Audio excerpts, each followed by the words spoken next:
Hello and welcome to Nuthurst Orchard. Welcome to Nuthurst Orchard. What we're looking at today, Jessica? I think we're going to do some tasting of another single variety. It's a Kingston Black. Kingston Black. You talk what we got. Well, I don't know much about these. I quite like them though because they're nice colour. They look beautiful on the trees. They don't look quite so beautiful here. That one's just a bit scab. But they are a lovely dark purpley colour, aren't they? Yeah. Really there's nice. one there. There we go. Yeah, these are nice apples. These are the Kingston Black. Comes from Taunton in Somerset. Another one that you find coming in the late 19th century, and it's described as the perfect cider apple. But we would slightly disagree with that. Would you disagree, Chesk? Well, why would you disagree? I disagree because the tree. You see, the Kingston Black tree, which we planted a lot of here at Nuthurst Orchard, is very prone to canker, the scab, and particularly the brown rot. Oh yeah, that's true. You pick a lot off, don't you? You Chuck pick them a away. lot off and have to get rid of it. And you think you're going to get a really nice crop. The ones that are left are very pretty though, and they shine You've shown that up. up nicely there. They are nice, and they. Yeah. But even this one here's got a bit of brown rot on it. And you're supposed to be able to eat them as apples as well. They or not? say they're quite tasty, a bit of sharp. It's supposed to be harvested in November, but here we are in the middle of October, and these are really almost finished. Yeah. And it's been that way. It's not just because it's a good year every year. It's been that way every year, Chesk. So anyway, have a bite. What do you go first? Okay, I'm ready. Oh, that's a big bite. Not bad. But then the tannin gets you. It has got an odd juice in it, and it's fruitiness, isn't it? Yeah, you could make nice juice, I think, out of this. It tastes nice. The birds do peck these because they're good enough to eat. But it's a sort of soft flesh, isn't it? It's not as crispy. It's It's not as juicy crispy. though. You can see the juice sort of glistening there in the sun. Not dribbling, you're all right. And look, they go brown very quickly, don't they? I think that's They do go brown quickly. I don't know. Maybe some viewer can tell us why apples go brown. Some go brown more quickly than others. Some oxidise quickly. But actually, Jessica, I wouldn't want to eat the whole thing though. no, we don't want to eat the whole thing. One of our friends who introduced us to cider, you remember John, JB Cider, just down the road, passed away now, but he had lots of these. and R.I.P. JB. He was very nice, wasn't he was lovely, and we saw him eating lots of these. He quite liked them. Okay, so what's in the bag, Chesk? Oh, well, I have here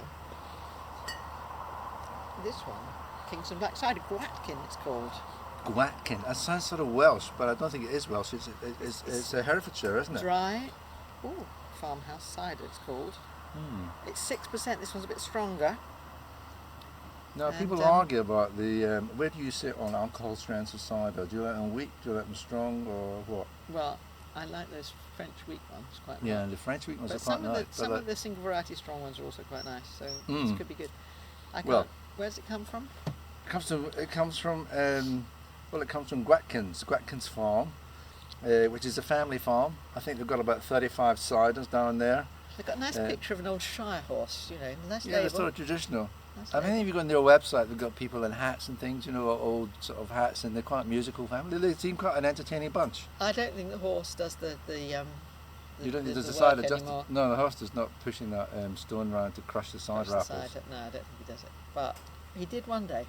Anyway, pop along to Gwatkins family-run business based at Moorhampton Farm Or in Herefordshire, or pop down to Middle Farm like we did in Sussex and buy a bottle for how much is it, for Jess? how much? Let's see. Oh, look at that fizz! Oh, it's a big fizz. It's got a lot of This fizz one there. is $2.85.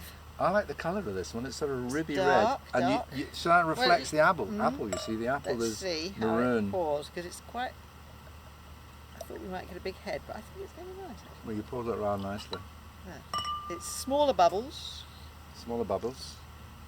So we've got tannins to Aroma look for of- on the palate. Definite apples. Smells like apples. Good apple. Yeah, you're sticking your nose right in there. That's a big nose. Yeah, you didn't have to go that far in. Do you want to try it? I'll let you go first. So we're looking for tannins, we're looking for acid, we're looking for sweetness, we're looking for fruitiness. Oh, wait a minute. There's too much tannins in that. It's supposed to be the perfect cider apple. This is vintage, you see, because it's got enough tannins not and my favourite. acid. to make a cider of one It's apple. a little bit bitter, I think. Yeah, well. If you like bitter, you might like it. But for me, it's Yeah, not you bitter. see, that's got a lot of tannins, it's got a lot of bitterness. It sits in the back of the tongue better than in the front. Yeah, you don't want to. That's It a might be good. A cider for a beer drinker, I'd call that. cider for a beer drinker. So, I mean, it's spicy. I think I'd give it a sort of spicy character. Yeah, it's not a refined, elegant cider. I wouldn't say it's rough. No, It's not rough stuff. You know, it's not a scrumpers, but it doesn't have that smooth harmoniousness to it. It's challenging, I'd say, a little bit challenging on the palate. Challenging, That might be but partly it might be an acquired taste. the, I think you the might- alcohol content's pretty high. I think cider drinkers, your experienced cider drinker would like that probably. A little bit more of a challenge, do you think? I think to me it's a bit too bitter, but it would go nicely with a strong farmhouse cheddar. I think. Yeah, I think I it think should. that Yeah, might- I think you're right. That might just help. I it. would describe it as dark and brooding, Dark and brooding. like a Heathcliff of ciders from the West Country. Well, it is quite a dark apple, isn't it? It's mineral. It's a lovely. Especially when It's got a lovely brown colour. rot. Maybe a bit too many with brown rot. I don't think it'd be brown rot cider. I don't know why, because they do it properly. No.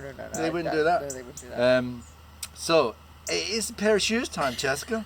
So what would it be? It's kind of leathery. Do you think it's I got a think leathery it's feel? definitely leathery. Leathery, but not brogues. No, they're not as smart as brogue. A Maybe sandal, an open-toe sandal, maybe. one that you might wear with socks. Okay, I'll go with a leathery open-toe sandal to be worn with socks. Yeah, I think you've hit the nail on the head there.